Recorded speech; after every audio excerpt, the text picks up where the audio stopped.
What's up, guys? Today we're gonna be taking a... What? Whoa! Subaru?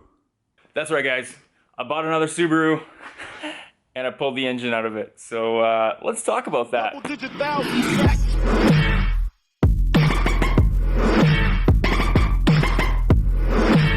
Welcome back to the garage.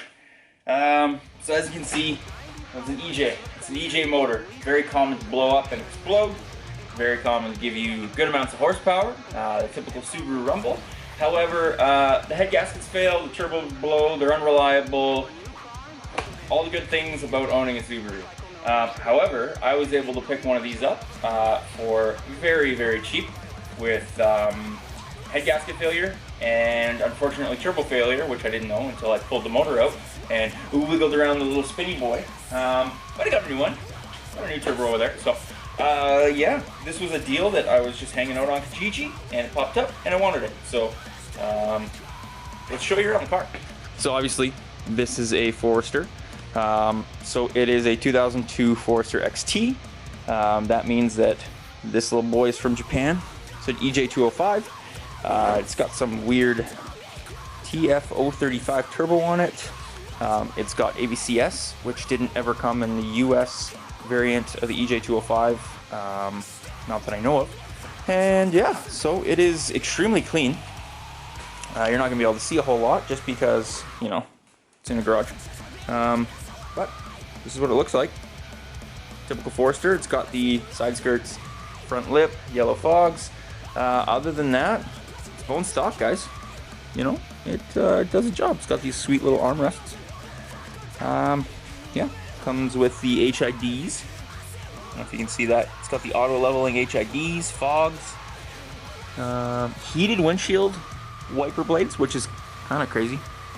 Yeah, no heated seats though. But it's got the auto climate. That's super cool. Yeah, literally started the car, rolled it into the garage, pulled the motor out. So that's where we're at today. So right now I'm basically just disassembling it, and I'm gonna pull the exhaust manifold off, the turbo off, and hopefully if I have enough time I'm gonna pull the intake manifold. And then that gives me kind of access to the bare block where I can start pulling the heads off. So as you can see, it's not the cleanest motor. There's a lot of gunk. This thing's gonna get pretty cleaned up. It does have like a brand new timing belt on it, which was kind of cool. So I did buy a brand new timing belt and water pump kit. Not sure if I'm going to use it or not because this thing is pretty fresh. Like this is definitely probably has a 20,000 K on it. So it's pretty common when they get brought in to just change that out.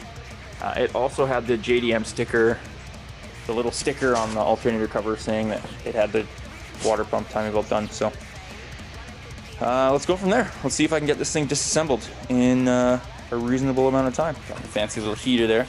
It is cold in here, so that's a necessity. All right, so here's the motor. Just cocked on an angle right now, but as you can see, the intake manifold up there, the exhaust manifold up there, turbo over here. No, sorry, turbo's down there. That is a greasy boy. So where I'm at right now, I've got a single valve cover off. And I'm just trying to get the cam gears off because I need to get this head off and take a look at the head gasket. Whoa, look at that. Got him off. Just kidding, wrong one. Hey, Canadian Tire coming in clutch. Alright, so I got those off. Nice. Next step. Yeah, let's get these cams out and let's get this head off because I'm curious to see what that looks like from underneath there. Here goes. That is off.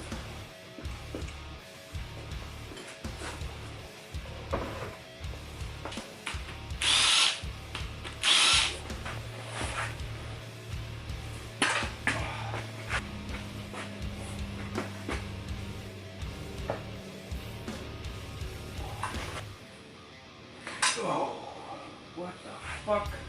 Fuck.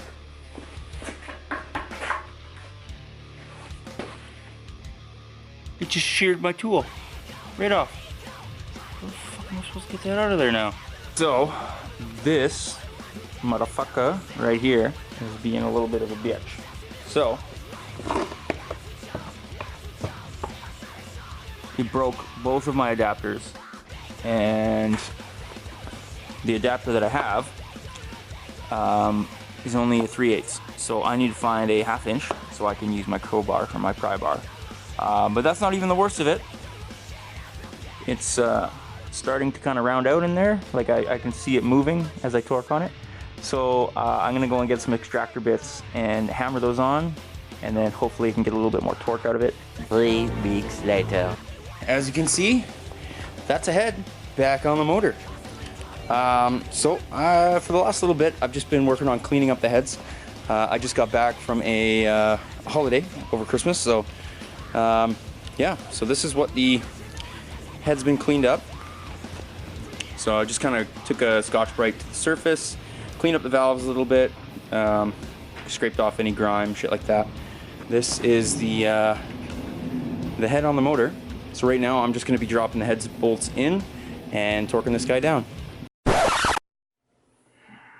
Alright guys, so this is where I'm going to interrupt the video to tell you that none of what I did, well not none, maybe there's one part of what I did that isn't probably the best practice. It's a big step, and that is taking your heads and your block and go to a fucking machine shop. Because I didn't check the deck, I didn't check the heads, and I think that's a big no-no, because this is fast forward to like a month later, and the car runs, but there's coolant burning still. So don't do that. Just take it to a mechanic, take it to a machine shop, get them to make sure that they make that shit flat, because I didn't. I sure didn't. So back to the video. I'll get them all lubed up and then drop them in. Boom. All right, guys. Well, that's half a motor. So we got the new cam seals in. We got the new valve cover gaskets. We got the new little washer grommets. Got everything torqued down to spec. Cleaned it up. I still got to clean the actual engine itself. Hey, pretty dirty. Now I gotta flip it over and do the other side. So 1 eternity later. All right, going for first start. Here goes.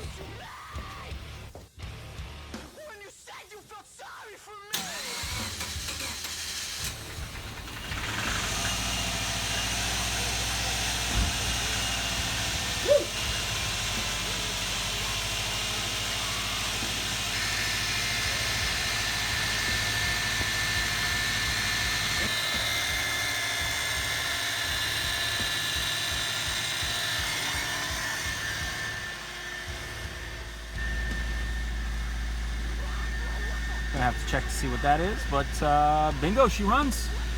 Fuck yeah.